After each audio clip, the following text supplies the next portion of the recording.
Hola, ¿qué tal? Soy Yesenia Castillo Orue de su despacho jurídico Castillo Orue y Asociados, y hoy hablaremos de pensión alimenticia, pero en esta ocasión hablaremos de pensión alimenticia a los hijos.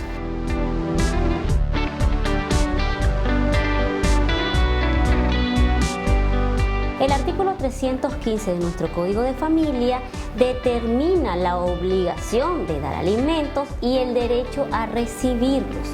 Ojo con esto, a veces perdemos de vista que el derecho de pensión de alimentos no es a la madre, es a nuestros hijos, y por ende nosotras como madre tenemos la obligación de hacer valer esos derechos de nuestros hijos, que en ese momento ellos realmente por su condición no pueden realmente reclamar y gozar de ese derecho.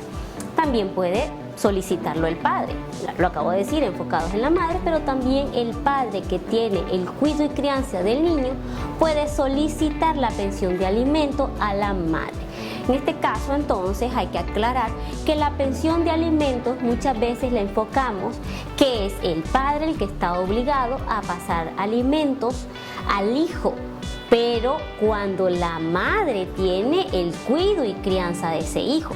Si el cuidado y crianza lo tiene el padre, entonces la pensión de alimentos la tiene que dar la madre, es decir, la obligación en este caso la tiene la madre para que su hijo goce de ese derecho. ¿Y por qué estoy subrayando mucho que el derecho le pertenece al hijo? Porque la ley así lo indica. La ley indica que la pensión de alimentos es para los hijos. Entonces, madre, padre, tenemos que darnos cuenta de la responsabilidad que tenemos de hacer valer los derechos de nuestros hijos. En este caso, la ley indica que todos los hijos tenemos el derecho de pedir esa pensión de alimentos a través de la madre. La madre presenta la demanda de pensión de alimentos ante los tribunales de familia correspondientes. También lo puede hacer en sede administrativa o pueden también realizarlo mediante un acuerdo notarial, el cual posteriormente debe de ser homologado por un judicial. Entonces, en el caso de la pensión de alimentos, tenemos que tener en cuenta que tenemos tres momentos o tenemos tres posibilidades o instancias que podemos agotar. Primero, podemos hacerlo notarialmente mediante acuerdo, el cual tiene que ser homologado ante un judicial, siempre del Tribunal de Familia. Segundo, ante sede administrativa, que en este caso es el Ministerio de la Familia. Y finalmente ante un tribunal judicial, que ya sería el juez competente que conocería de la demanda que presenta la madre o el padre solicitando la pensión de alimento. ¿Qué debemos aportar o apoyar en esa demanda de pensión de alimento? La ley indica que tenemos que presentar obviamente el certificado de nacimiento de nuestro hijo, porque tenemos que demostrar la filiación, es decir, tenemos que demostrar que realmente es el padre o es la madre a la persona que estamos demandando esa pensión de alimento.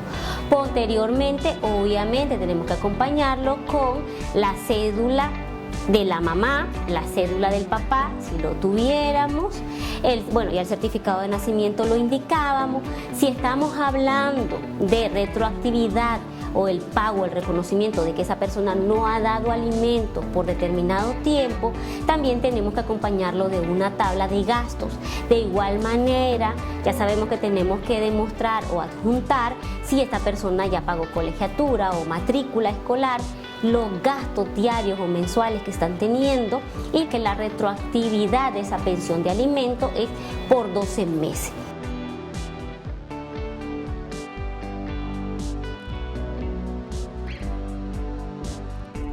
¿Qué significa esto? De que si el papá de mi hijo está separado o nos separamos en el lapso de 12 meses y durante ese tiempo no cumplió con su obligación de pasar los alimentos, aunque no haya sido tasado por un juez, aunque no hayamos llegado a ningún acuerdo, no le pasó ningún tipo de alimentos a nuestro hijo, entonces yo puedo pedir la retroactividad del tiempo que él no vino o no cumplió con esa obligación, que no necesariamente tiene que estar reconocida mediante sentencia o resolución administrativa o mediante acuerdo notarial.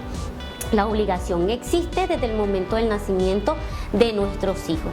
Esa pensión de alimentos, la pensión de alimentos que implica, y por ende les decía de que no necesariamente tiene que estar tasada. La pensión de alimentos, dice el Código de Familia, implica o incluye vestimenta, salud, educación y alimentos propiamente dicho. Igualmente lo que tiene que ver con la recreación. Entonces eso es pensión de alimentos. El monto que establece el juez tiene que incluir todos esos requerimientos de ese niño o esa niña o adolescente. Es el derecho de mi hijo y de mi hija. Espero que esta información les sea de utilidad y puedan hacer valer los derechos de su hijo. El reconocimiento de los derechos de sus hijos es muy importante, porque recordemos que en las decisiones que usted tome se encuentra su tranquilidad legal. Y ya saben, nos pueden contactar a los números de teléfono que aparecen en pantalla y suscríbase a nuestro canal.